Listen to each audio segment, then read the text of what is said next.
لوگوں کو اسلام کی طرف مائل کریں، خصوصاً ایسے جو میرے بہن بھائی مجھے سماعت فرما رہے ہیں جو غیر مسلمین کے درمیان رہتے ہیں، اور آپ یہ سمجھیں کہ وہ اسلام کی طرف مائل ہے تو خدا را اس کو مائل کریں، اسے ایسے لٹریچر پڑھنے کے لیے دیں کہ وہ اسلام کو جانے سمجھے، زبردستی نہ کریں۔ اور خاص طور پر ایسا کوئی اگر علاقہ ہے، ایسی جگہ پر آپ ہیں کہ اگر آپ اسلام کی ترغیب دیتے ہیں تو آپ کے لیے کوئی خطرہ نہ ہو، کیونکہ آج کل بہت ایسا ماحول چل رہا ہے، اگر پتہ بھی چل جائے کسی کو کہ بھئی یہ کسی کو اس کے مذہب سے اپنے مذہب کی طرف کنورٹ کر رہا ہے تو نیگیٹو اس کو لے جاتے ہیں اور مسائل پیدا ہوتے ہیں۔ لیکن اگر کوئی جیسے اسکولز میں ہیں، آپ کالجز میں ہیں، یونیورسٹیز میں ہیں، آپ کے محلے میں کوئی شخص ہے اور وہ خود دلچسپی لیتا ہے، وہ چاہتا ہے کہ میں اسلام کو جانوں، تو پھر آپ یہ نہیں کہ یار کون اس کو اب ٹائم دے، کون اس کو راہ دکھائے، یار مجھے تو نہیں پتا کہ کیا ہوتا ہے کیا نہیں، چھوڑو ٹال مٹول کر دو، ایسا ہرگز نہیں کیجیے گا، ورنہ یہ میدان محشر میں اللہ تعالیٰ کی بارگاہ میں آپ کو کھڑا کر سکتا ہے کہ اللہ تعالیٰ میں تو اسلام کو سیکھنا چاہتا تھا، اگر سیکھ لیتا تو آج میں بھی نجات پاتا، لیکن یہ وہ شخص تھا جو میرے قریب رہا،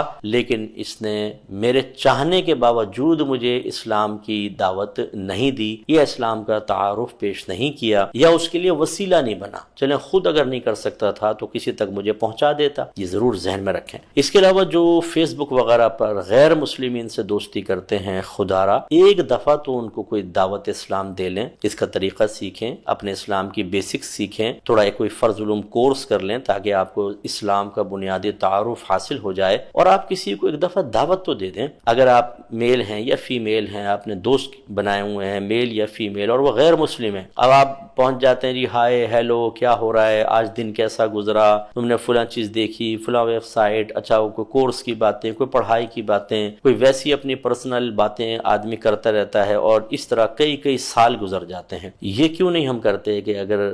چونکہ اللہ کے نزدیک دین صرف اسلام ہے، اور آپ جانتے ہیں کہ یہ جو جس کو آپ نے فرینڈ بنایا ہے اگر یہ اسی حالت میں مر گیا، حالت کفر میں، تو ہمیشہ کے لیے جہنم میں جائے گا۔ تو یہ دوستی کا تقاضا بھی یہ ہے کہ آپ اس کو اچھائی کی طرف بلائیں، اسے گندگی میں نہ رہنے دیں، اور دوسرا احتساب کا خوف ہونا چاہیے۔ یہی جیسے میں نے بھی آپ کو عرض کیا کہ آپ نے کہا میں نے تو خالی دوستی کے لیے اس کو قریب کیا تھا، لیکن ہر دوست کا ایک حق ہوتا ہے، اور یہ حق ہوتا ہے بہت بڑا کہ اگر ایک دوست غیر مسلم ہے اس کو اسلام کی دعوت دیں، اگر وہ گناہگار ہے تو نیکی کی دعوت دیں، بے عمل ہے تو عمل کی طرف بلائیں، یہ کم از کم آپ کو کرنا ہے۔ اب کوئی شخص یہ کہے یار میں تو خود بے عمل ہوں کیا بلاؤں، بہرحال اخلاقی ذمہ داری تو ہے، بلغوا عنی ولو آیا، نبی کریم صلی اللہ علیہ وسلم فرماتے ہیں میری طرف سے پہنچا دو اگرچہ ایک ہی آیت ہو، یعنی تمہیں کچھ بھی معلومات ہوں دوسرے تک پہنچاؤ، ہر اپنے امتی کو مکلف بنایا ہے۔ اور مسلم کی روایت ہے بڑی معروف، نبی کریم صلی اللہ علیہ وسلم نے فرمایا کہ تم میں سے جو کوئی